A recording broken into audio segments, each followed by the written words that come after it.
I failed Tomb Raider and it failed me right back. Now, don't get me wrong here. I really, really enjoyed Tomb Raider and I plan on coming back to it. But I had a hypothesis and I had thought maybe it didn't do anything innovative. I was like, maybe it just did enough where it was well designed, but not innovative. I proved that wrong very quickly.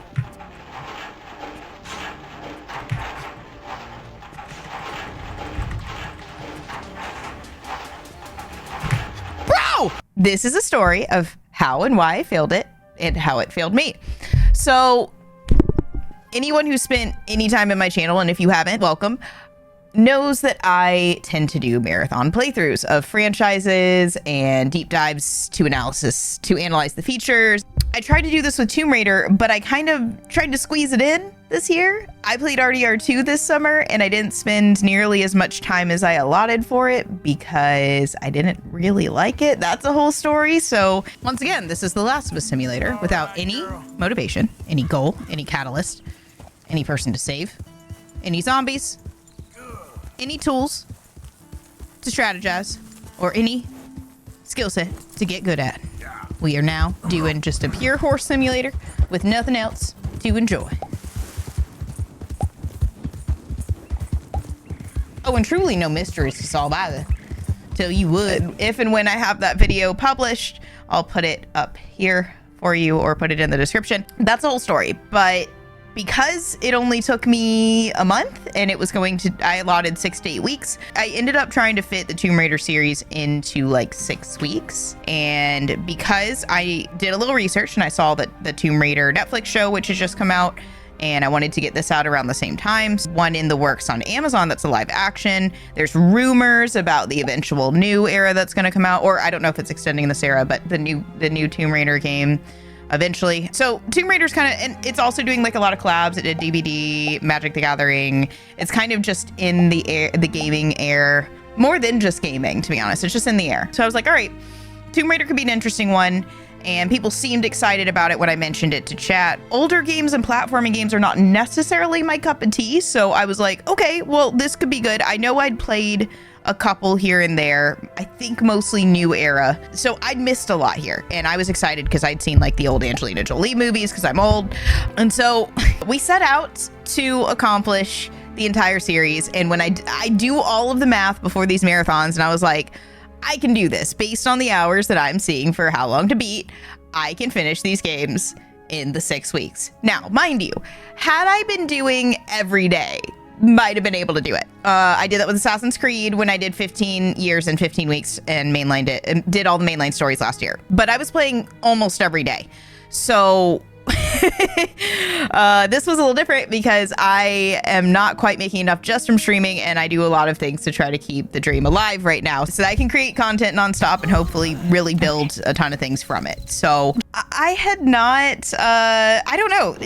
I did the math and I was going to be like close pushing it. I had kind of decided that I was going to only touch the second half of Era 1 in one day. So I was just going to touch those games and I wasn't going to fully play through them all because I realized that my timeline would be pretty tight.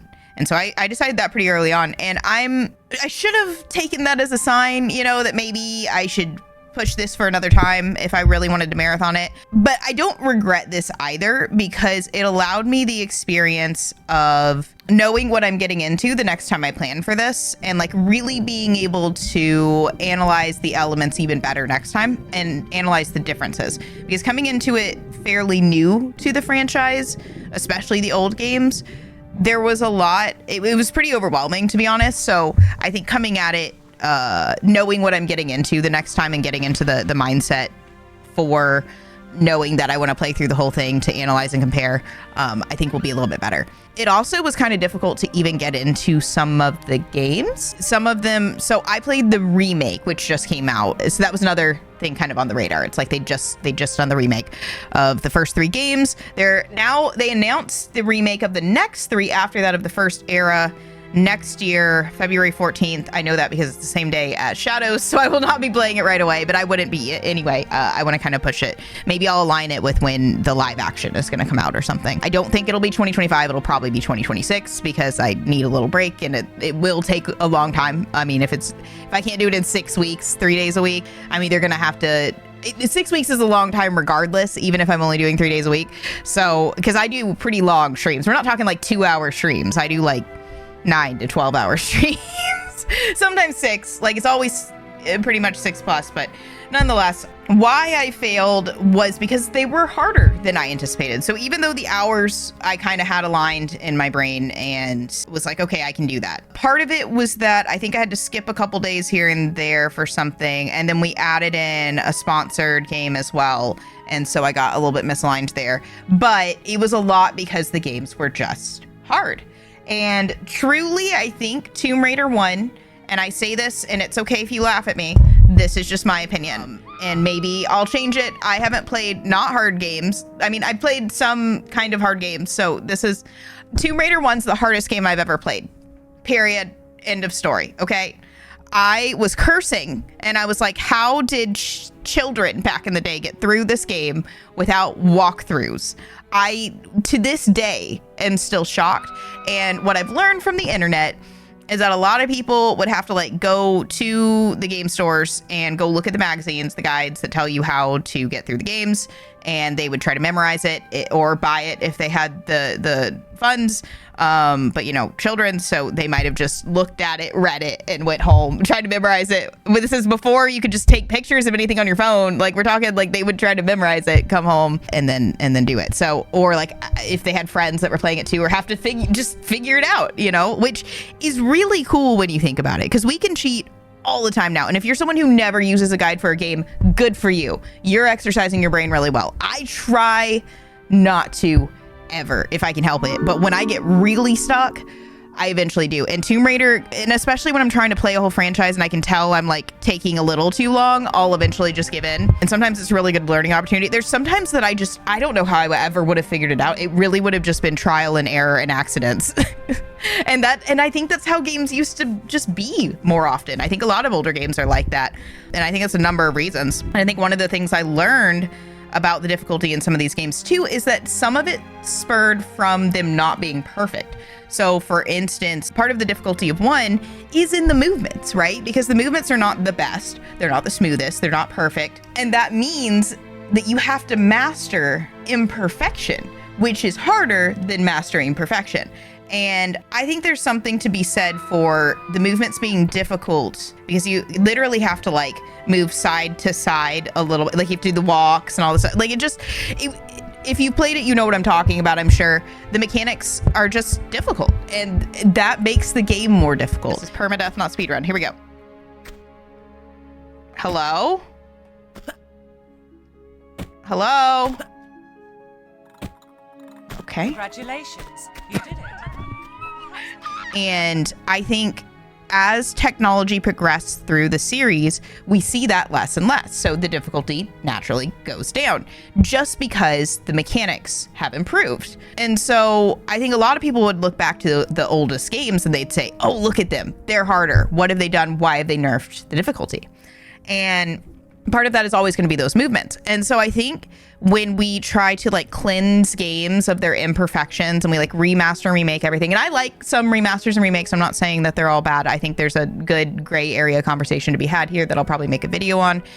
But I do think that this obsession with having perfect games, and especially the obsession with having perfect technicality in games, destroys a lot of the good in gaming, because we don't need everything technically perfect. Bugs can be very laughable. Something that is maybe a mistake or a flaw in a game can make it more intriguing and make it unique, and oddly make it innovative. That's how art is. Art is a mixture of human imperfections just trying to communicate something. A lot of people, especially with gaming, have started to analyze games as saying like, oh, this is objectively good and this is objectively bad. I'm a firm believer that there are objective truths in gaming, but only in the facts. So for instance, when we're talking about Tomb Raider, we can designate some specific facts. Like, it is specifically built to be like a maze in some areas where you can get kind of lost and have to find your way. There's no yellow to lead your path, right? And so those are facts. Most of us would say, okay, that makes the difficulty a little bit harder, right? Now, that could be a good thing or a bad thing, because there are all of these reviewers now. They're like, oh, it's a hard game, so it's a bad game. Stop it, journalists. You're making all journalists look bad. You don't deserve to be a gaming journalist if you say that a game is hard, so it's bad. Period. Not going to take it back. What we should be saying is the objective truth is that it's like this level of difficulty in this specific way, right? Or, hey, this game has puzzling because of it, because I would say that Tomb Raider is big, like an environmental puzzle. So we can try to break down what those things are, what the features are, what the facts are. And if you think I'm describing it wrong, we could like debate about it and try to narrow down the facts, right? And then we could have the spectrum of opinions based around those facts and say, okay, well, has these features. This makes it challenging in this way. I like the challenging. You don't like the challenging. Cool. And so then you can say, okay, Tomb Raider is a type of game for these types of players. Now, what they do with that information, because the people who actually make the games know this information. We don't, because we're just, gamers are just a bunch of emotional people getting the art and letting it give them emotions, and they don't think about it, and they don't really know how games are made. I don't know how games are made. I'm learning every day a little bit more. You don't have to necessarily understand art to appreciate it, right? Like, we can go to a museum. You don't have to know anything about sculpting or painting to think a painting or a sculpture is beautiful. But if you're going to analyze it, you need to start to learn things. You need to compare features of one from another. You need to kind of understand the techniques that were used to build it, the intention behind it, and why it's evoking the feelings that it is. You start to break down all of these facts and then the assumptions that come from those facts. I know this because I did analysis for a living for like the better part of a decade. So I'm familiar with how these processes work. And if anybody ever wants me to break that down further, please let me know. I like to go into it a little bit in these videos. So with Tomb Raider, my hypothesis all the way through the series was, why is Tomb Raider not more popular? Why is it not in top 10 lists? Why is Tomb Raider not part of more conversations about like the best games in gaming history? Why is it not? And of course, people like Tomb Raider's kind of a household name, you know, it's hit other medias, but I think that's also because it's hit other medias. I mean, Angelina Jolie being Tomb Raider for years definitely helped. And it's not that it's not a popular game or a well-known game. I think a lot of gamers would absolutely praise Tomb Raider in general. However, it's not mentioned in a lot of conversations as being like pivotal in gaming history, as being influential, as being anybody's favorite. You know, it's not common in favorite lists. It failed all of us in not cementing itself as one of the most influential game series, because it was right there. It was so close. It just barely failed. Tomb Raider is extremely innovative. It has things that I have never seen in another game. I think that the platforming is superb in a lot of ways. I think that the way that they created and crafted the story, the way that the story progresses, the way that your character progresses, and the way that they did the platforming puzzles, like, I am comparing so many games to Tomb Raider now. And not that there weren't other platformers and things that had some similarities, but I think especially seeing all of the differences throughout each game, there's innovative elements in each game, kind of like I see with Assassin's Creed. You know, they have a lot of differentiation, and that keeps me personally as a player, while it being a series, well, sort of, we'll get to that, it keeps me very interested. And, you know, there's a lot of movement-based puzzles, so you legitimately have to solve the puzzle with also trying to figure out the right movements, this kind of stuff. So it's pretty neat. And so to get to more or less why I failed, it's because it was harder than I expected. And that's a good thing in my mind. That means I don't know why the hours were so flawed on the internet. I find that a lot of them are, but with like a lot of the modern day action adventure, you can kind of just throw your way through the story. I mean, there's not any puzzles that are going to stump you that hard in most games. Like, I just played Ghost of Tsushima, rolled through the story in 30 hours, could have done it much faster even. It's not that long, right?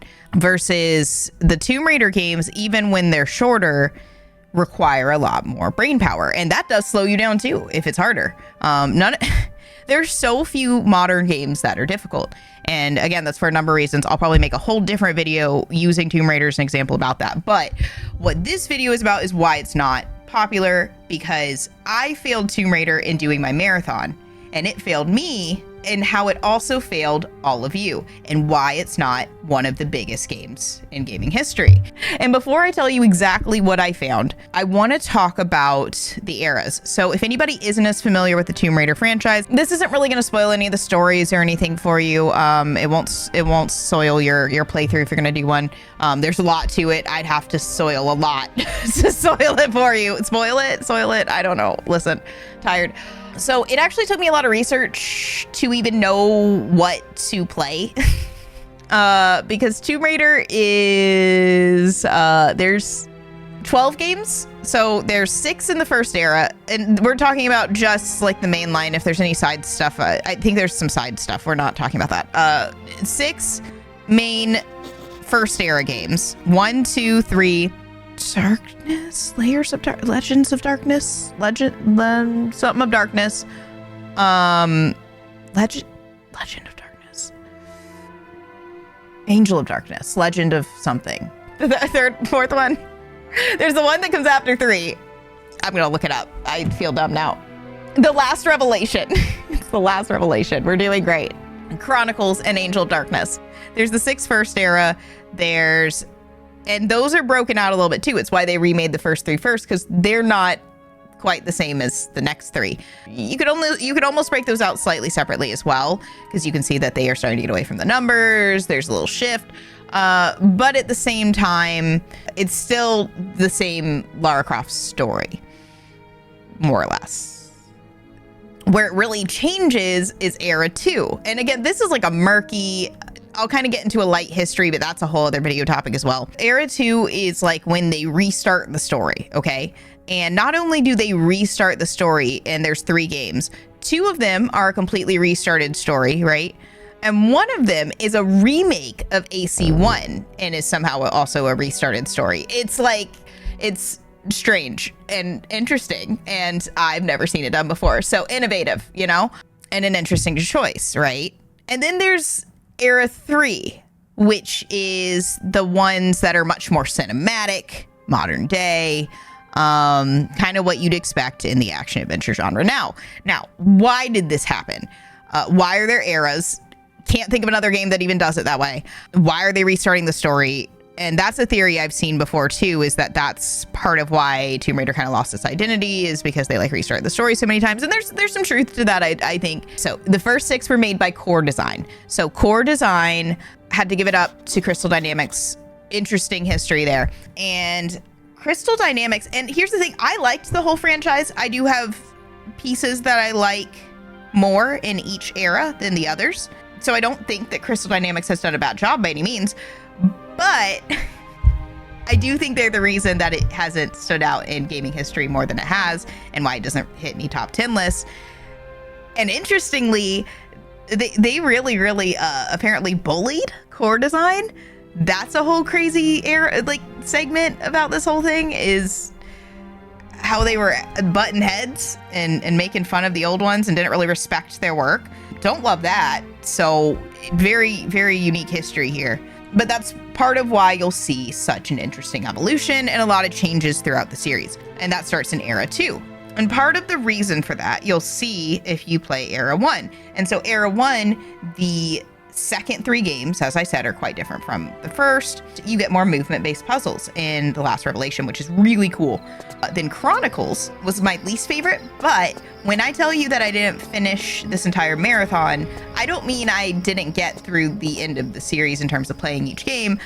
I touched each game in the series. I can't believe I haven't said that until this point in the video. This is an insane way of me telling you the story, but nonetheless, hopefully it's entertaining. So I touched every single game in the franchise. Chronicles was my least favorite. It just didn't give me anything new, and I was really lost, and not like fun lost. I mean, yeah, it was weird.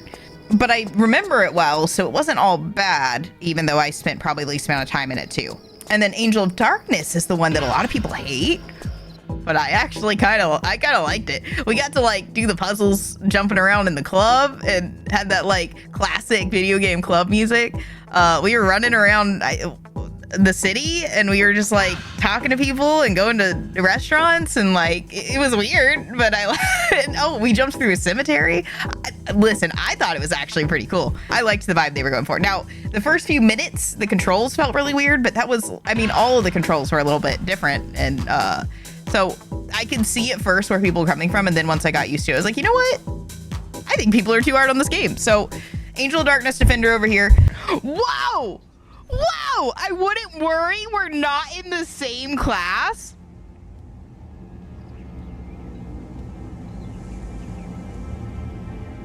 Holy dude.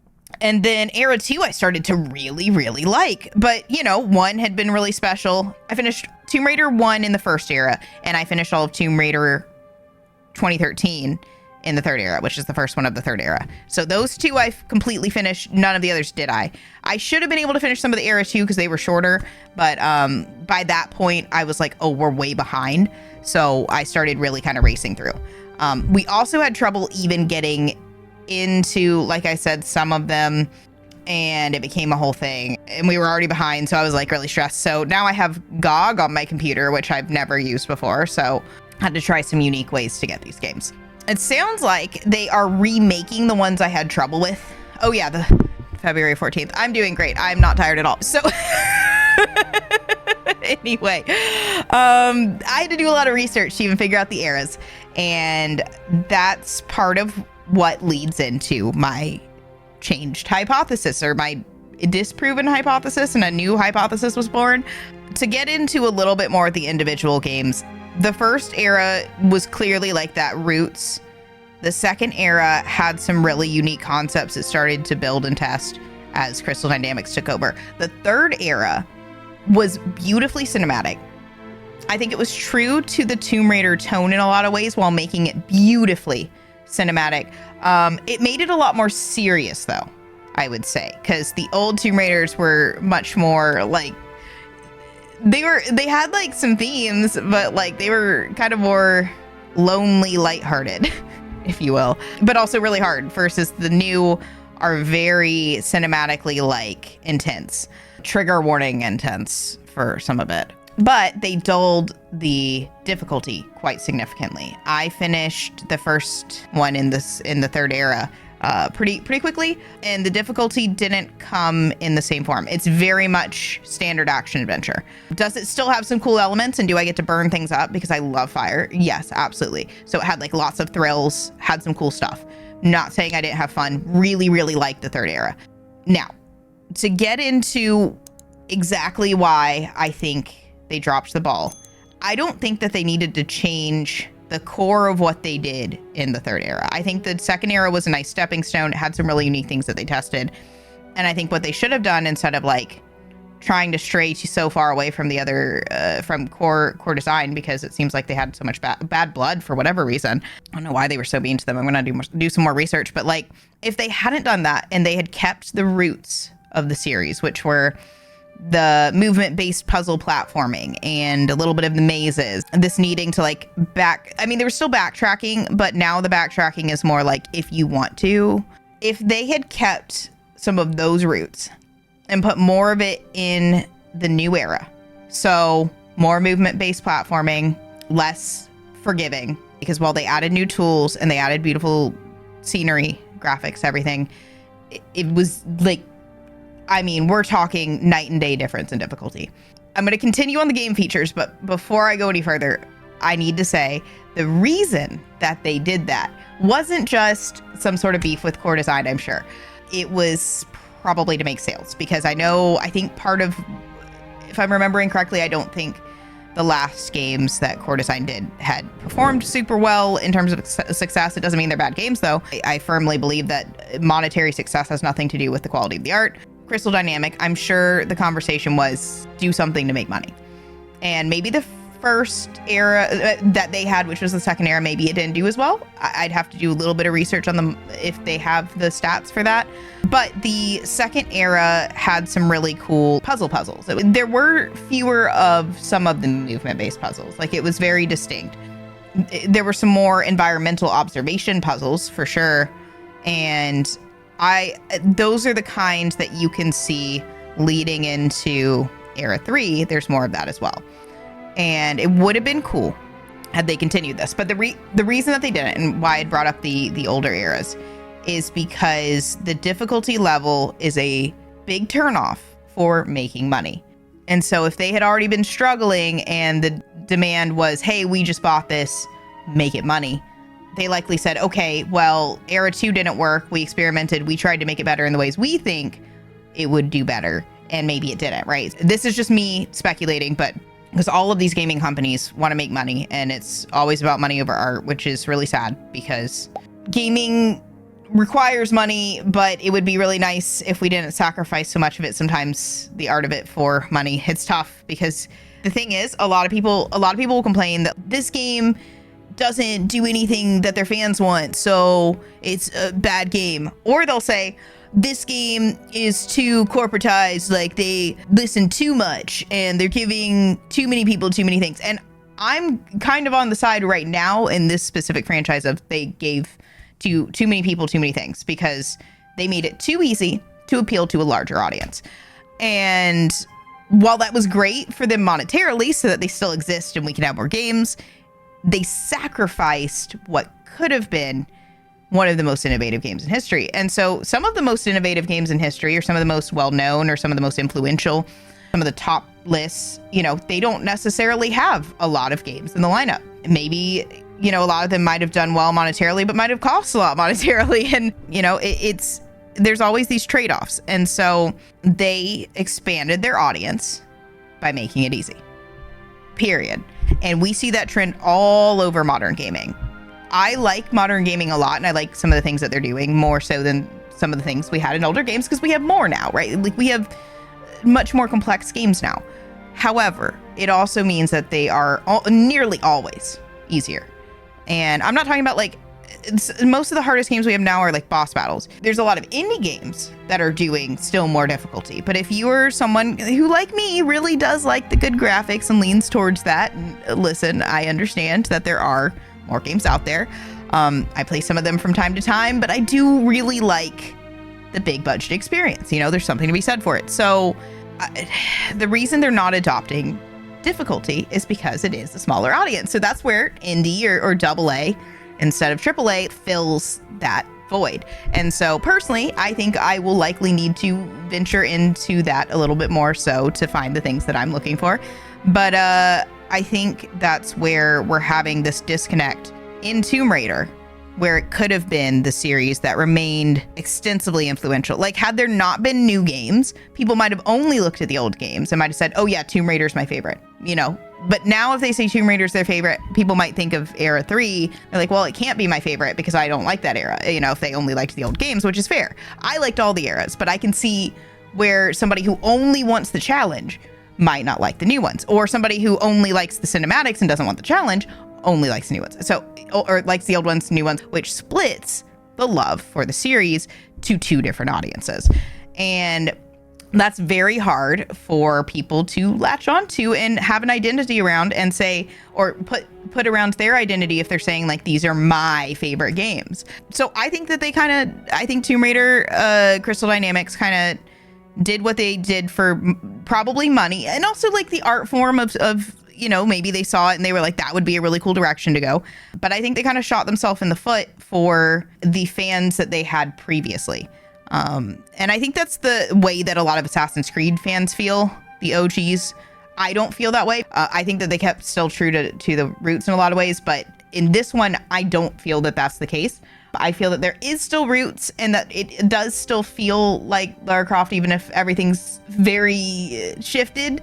I can still see the bones, if that makes sense, playing it like this. That's why I like to do marathons. Nonetheless, what I think would have made this series for gaming eternity endless if they kept the environmental movement-based puzzling, the difficulty, the challenge.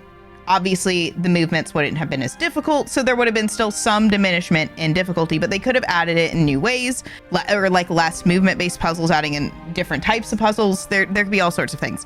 So keeping that puzzling aspect, because you're just kind of itching for it. They kind of hid it in the tombs, like there were puzzles, but putting them inside missions doesn't count, okay? It doesn't.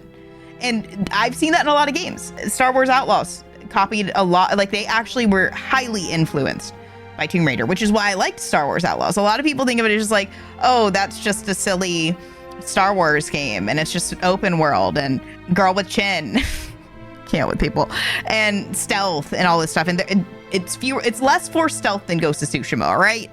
There's not that much forced stealth. There's forced alarm, but that's a whole different thing. You just have to use like actual strategy and use your brain for 2 seconds. But if you go outside the main mission, you experience these Tomb Raider-esque puzzles for some of the side stuff. And is it as hard as Tomb Raider? No. I thought that was really intriguing because they did the same structure of having a little backtracking and relegating it to the side missions so that children, or I don't know, whoever plays the game who just, sorry, that was rude to people who don't want to develop their skills, because there are people who just want a game for like relaxation and escapism. Sorry. I'm trying to get that out of my vocabulary. I just want to tell people to get good. I'm trying not to be a bully.